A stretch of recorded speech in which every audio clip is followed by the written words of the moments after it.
একটাই বার্তা, আমাদের সঙ্গে থাকতে আমরা ন্যায়ের লড়াই লড়তে নেমেছি।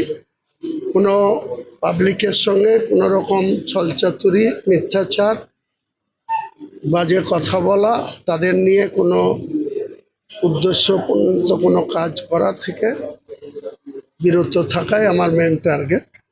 সবাই যাতে এই জেলা সহ গোটা রাজ্যের নতুন পার্টি আম জনতা উন্নয়ন পার্টি, সেই পার্টির লোগো নিয়ে 200-র উপর ক্যান্ডিডেট, লাস্ট 6 আর 9 152টা 6 তারিখ লাস্ট ডেট, আর 142টার 9 তারিখ লাস্ট ডেট।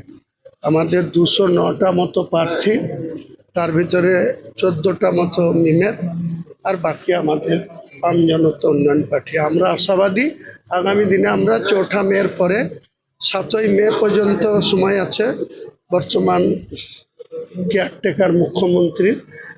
7ই মে 2026-এর মধ্যে নতুন মুখ্যমন্ত্রী বাংলার মানুষ পাবে, এটা আমার আশা। 3বার মুখ্যমন্ত্রী থেকেছে, আবার শখ জেগেছে, 70 বছর বয়স হয়েছে। এরপরে 4 তারিখে রেজাল্টের পরে ওকে ওই জগন্নাথ ধামে পৌঁছে দিয়ে আসবো আমি নিজে। হায়দ্রাবাদ থেকে আসার অধিকার আছে। ভারতবর্ষের যে কোনো স্টেটে ইলেকশন হলে ভারতবর্ষের যে কোনো কেউ অংশগ্রহণ করার ইলেকশন কমিশনের নর্মসে আছে। কাজেই পাগলামি করতে বন্ধ করুন।